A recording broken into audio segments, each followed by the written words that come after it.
خدا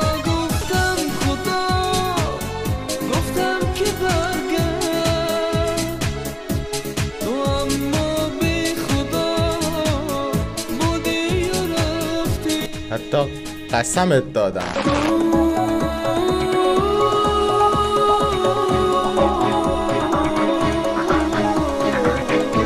چه سورپرایزی اینجای آهنگ. اصلا تصورشو نداشتم که بخواد از این فن استفاده کنه.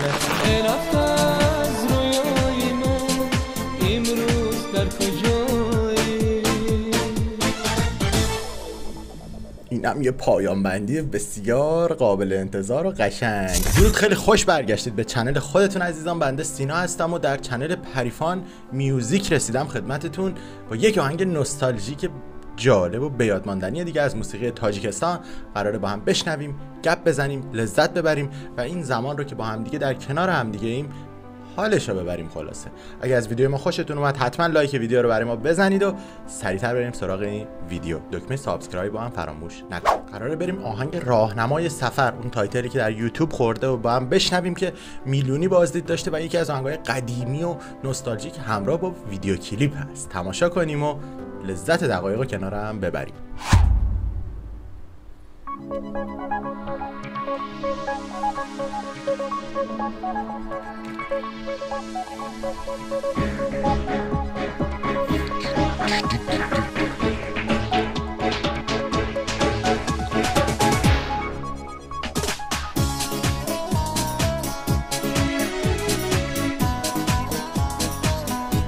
جانم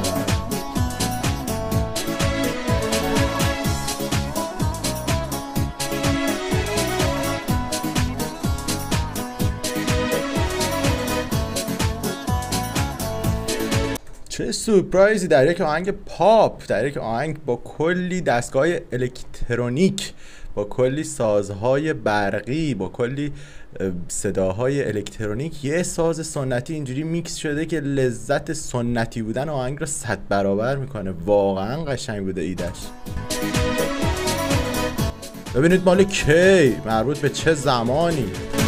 یادی روی تو دارم جان من کجایی رفت از رویای من امروز در کجایی یادی روی تو دارم عشق من کجایی رفت از رویای من امروز در کجایی.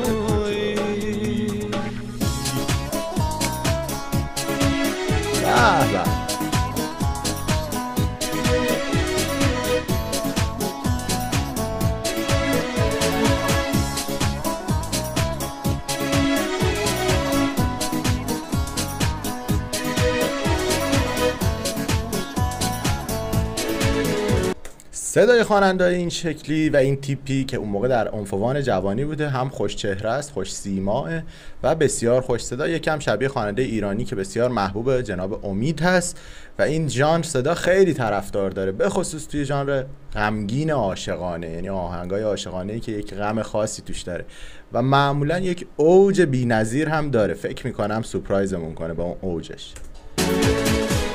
دعایم کن که در کوی تو مردم دو چشمی چاد از سوی تو مردم زی تو بوی وفای هم نیامد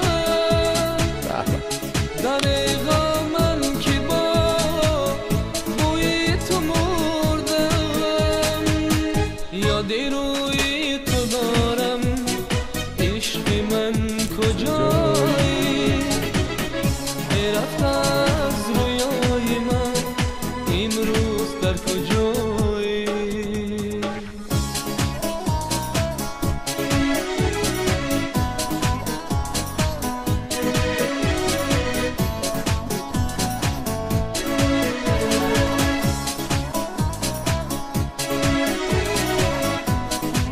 ساختار این ساز سنتی که داریم میبینیم بسیار شبیه تنبور، همون دنبوره، دوتار و تو اون تم خانوادگیه که حالا صدایی هم که داره تولید میکنه شبیه ساز تار و ستار ایرانی هم هست، یعنی کاملا ماهیت مشترک منطقه آسیا رو توش داره، حالا به خصوص آسیای مرکزی و خاورمیانه. اون حالت سنتیش دقیقا همون شکله، ولی اسم ساز رو متاسفانه من نمیدونم، راهنمایی کنید حتما. قشنگ، ساز فوق‌العاده است.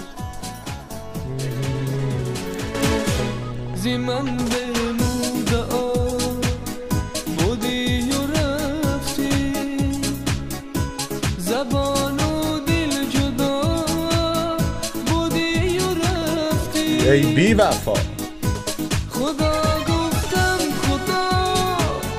گفتم که برگرد،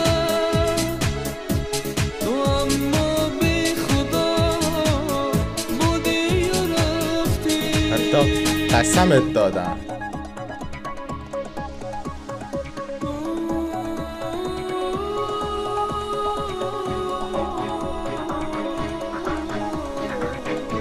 چه سورپرایزی اینجای آهنگ. اصلا تصورشو نداشتم که بخواد از این فن استفاده کنه، از اون فن آوای حنجره که وسط کار میدن. معمولا خانوم ها از این فن بیشتر استفاده میکنن تا آقایون، ولی به جا، دقیق و درست استفاده کرد.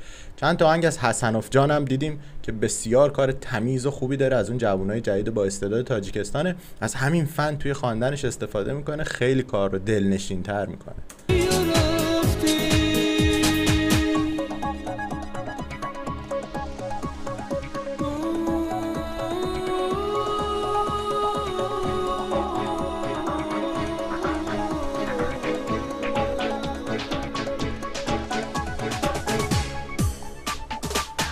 یاد روی تو دارم عشق من کجایی، رفت از رویای من امروز در کجایی.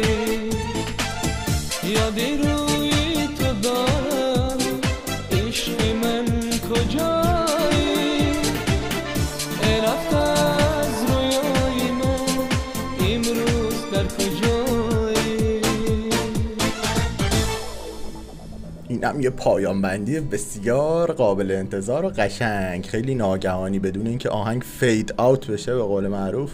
خیلی قشنگ یهو استاپ میدن به سازا و کار بسیار زیبایی بود، شعر بسیار خوب و خدا کرده که بمانی و اما اون بی خدا بوده و نمیدونسته دل. خلاصه بسیار شعر خوب، صدا خوب، موسیقی به خصوص برای اون سالها، شاید بیش از 20 سال پیش این آهنگ سروده شده، خوانده شده و به این شکل فقط 13 سال پیش در فضای یوتیوب آپلود شده.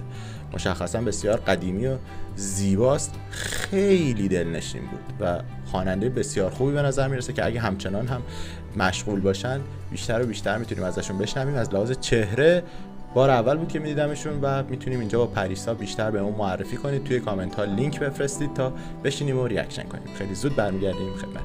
خدا نگهدار.